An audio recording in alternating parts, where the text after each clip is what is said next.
প্রথম যে এই তিনটি লং কোয়েশ্চেন আলোচনা করলাম, এই তিনটি লং কোয়েশ্চেন তোমরা ভালো করে দেখে রাখবে। নবম শ্রেণীর সমস্ত শিক্ষার্থী বন্ধুদের জন্য আজকে ক্লাসে আলোচনা করব বাংলার সহায়ক পাঠ স্বর্ণপূর্ণি সাজেশন 2025। আজকে ক্লাসে আমি বাংলা বিষয়ের সহায়ক পাঠ স্বর্ণপূর্ণি অধ্যায় থেকে গুরুত্বপূর্ণ 1 নম্বরের প্রশ্ন উত্তর এবং লং কোয়েশ্চেন গুলি আলোচনা করে দেবো। এই সমস্ত প্রশ্নগুলির উত্তর তোমরা ভালো করে মুখস্থ করে রাখবে, তাহলে এদের মধ্যে থেকে অবশ্যই তোমরা পরীক্ষায় কমন পেয়ে যাবে। তার আগে তোমাদের কাছে ছোট্ট অনুরোধ থাকলো, আজ ক্লাসটি তোমরা সম্পূর্ণ দেখবে এবং ক্লাসটি ভালো লেগে থাকলে অবশ্যই তোমাদের বন্ধুদের মধ্যে শেয়ার করবে। এর আগে ক্লাসে বাংলা সাজেশন দিয়ে দিয়েছি, তোমরা যারা ওই ক্লাসটি দেখোনি এই ভিডিওটির কমেন্টে এবং ডেসক্রিপশনে লিঙ্কটা দিয়ে দিয়েছি, তোমরা অবশ্যই দেখে নেবে। এবার মূল বিষয়ের মধ্যে চলে আসো। অতি সংক্ষিপ্ত প্রশ্ন মান 1 নম্বর, প্রফেসর শঙ্কু আইএসসি পাস কত বছর বয়সে? 14 বছর বয়সে। 2 পিগম্যালিয়ন নাটকের লেখককে? Bernard Shaw. 3 সন্ডাসের কি অসুখ হয়েছিল?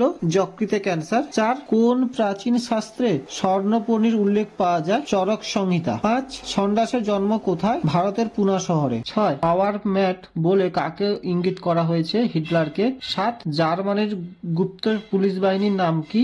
গেস্টাপো। 8 হের গোইরিং এর দেহের ওজন কত? 170 কেজি। 9 এরিকের কোন রোগ হয়েছিল? যক্ষা। 10 মিসেস ফিটসোনার শঙ্কুর কাছে কিসের জন্য ওষুধ চেয়েছিলেন? সর্দির জন্য। স্বর্ণপূর্ণি অধ্যায় থেকে এই যে 10টি এমসিকিউ প্রশ্ন উত্তরগুলি আলোচনা করে দিলাম, এই সমস্ত প্রশ্ন উত্তরগুলি তোমরা ভালো করে দেখে রাখবে, তাহলে এদের মধ্যে থেকে অবশ্যই তোমরা কমন পেয়ে যাবে। এবার চলে আসো রচনাধর্মী প্রশ্ন মান 5। 1 নম্বর, আমার মন থেকে সমস্ত অন্ধকার দূর হয়ে গেল ইনভার্ট কমা, এখানে কোন অন্ধকারের কথা বলা হয়েছে? তা কিভাবে দূর হয়ে গেল? তোমাদের নম্বর ডিভিশনটা আমি এখানে আলোচনা করে দিচ্ছি না, কিন্তু প্রত্যেকটি প্রশ্নের পাশে নম্বর ডিভিশনটা দেওয়া রয়েছে, তোমরা অবশ্যই নম্বর ডিভিশন অনুযায়ী উত্তরগুলি লিখবে। 2 প্রফেসর শঙ্কুর তৈরি করা মিরাকুলার বড়ি কিভাবে জেরেমি সন্ডাসকে নতুন জীবন দান করেছিল তা লেখো। 3 এটাই যে স্বর্ণপূর্ণি তাতে কোনো সন্দেহ নেই, কে কিভাবে স্বর্ণপূর্ণি পেয়েছিলেন তা বিবৃতি করো। এই যে প্রথম 3টি স্বর্ণপূর্ণি থেকে লং কোশ্চেন দিলাম, এই প্রথম 3টি লং কোশ্চেন তোমরা ভালো করে মুখস্থ করে রাখবে। এবার চলে আসো, যার